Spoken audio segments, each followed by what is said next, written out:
చెప్తున్నా. ఎవరి అభిప్రాయాలు ఎవరి వాళ్ళకి తెలుసు. ఇక్కడ మంచి మాటలు చెప్పాను, చెడ్డ మాటలు చెప్పాను అనే దానికి బ్యారియర్ లేదు. Very clear. నేను వాళ్ళు అడిగిన వాటికి సమాధానాలు ఇచ్చాను.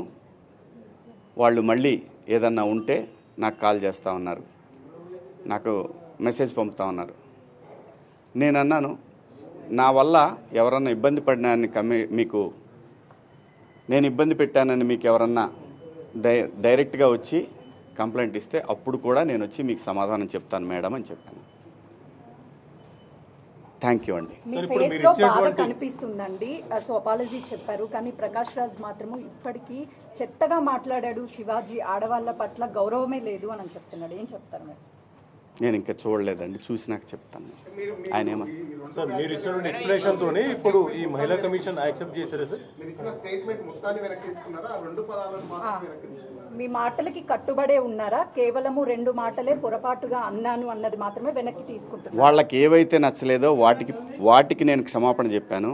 నేను ఇచ్చిన స్టేట్మెంట్ అలాగే ఉంది కదా, దాన్ని నేను వెనక్కి తీసుకున్నది ఆగుతుందా? కాదు కదా. నేను మంచి చెప్పటం తప్పు అనేది నాకు అర్థమైంది. సోషల్ మీడియాలో విపరీతమైనటువంటి మద్దతు వస్తుంది.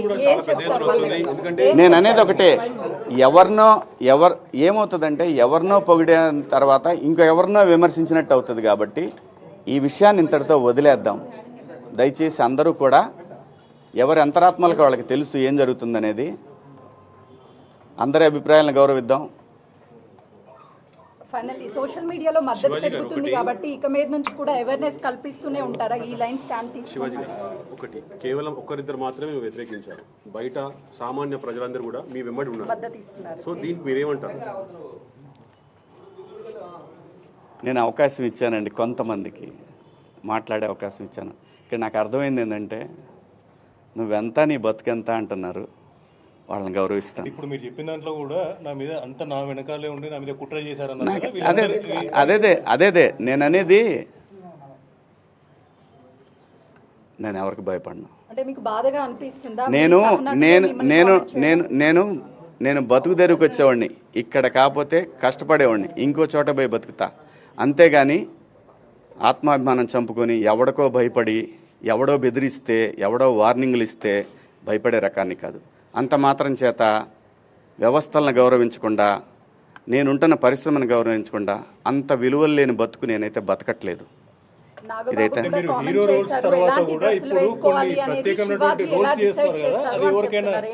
నా చూడండి, నాకు భగవంతుడు ఈ జన్మలో నటుడిగా బతకమని ఇచ్చాడు.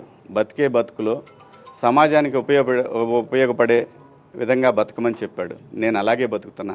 అన్నిటికీ ప్రతి ఒక్క దానికి గుర్తుపెట్టుకోండి, కాలం కర్మ అన్నిటికీ సమాధానం చెప్తుంది. నేను ఒకటే చెప్తున్నా, నా వెనకాల అంత కుట్ర చేయాల్సిన అవసరం లేదు. నాకు ఈ సినిమా కాకపోతే నేను రైతు కొడుకుని, నాకు 30 ఎకరాల పొలం ఉంది, వెళ్ళి బతుకుతా. కానీ భయపడే రకాన్ని మాత్రం ఎప్పటికీ కాదు. ఇది పొగరు కాదు, ఇది నా ఆత్మాభిమానం. నాగబాబు గారిది నేను చూడలేదు. వీళ్ళిద్దరు మీరు చెప్పింది నేనేమీ చూడలేదు. అందరికీ నచ్చే విధంగా ఎవరు మాట్లాడలేరు. ఆఖరికి గాంధీజీ మీద కూడా హత్య జరిగింది. ఈ దేశంలో ఈ భూమి మీదనే ఎవరు సాటిస్ఫై చేయలేరు.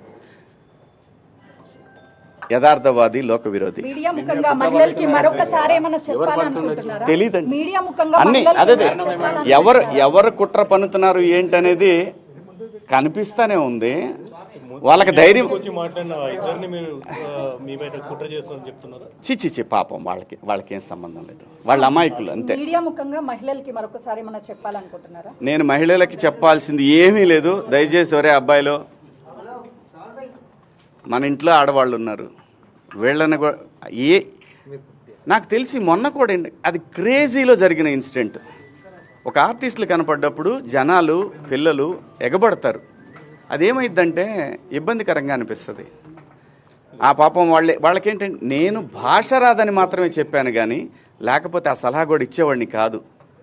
ఎంబ్రాసింగ్గా ఫీల్ అయిందని ఓ మాట చెప్దామనే దాంట్లో మాటలు తూలాను, దానికి అపాలజీ కూడా చెప్పేశాను. థ్యాంక్ యూ అండి. మీడియా సోదరులకు కూడా నేను చెప్పేది ఏంటంటే వదిలేద్దాం దీన్ని. Thank you sir. Thank you Shivaji గారు. Thank you.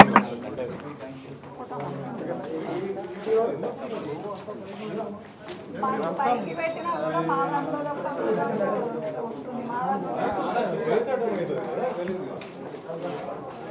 వారు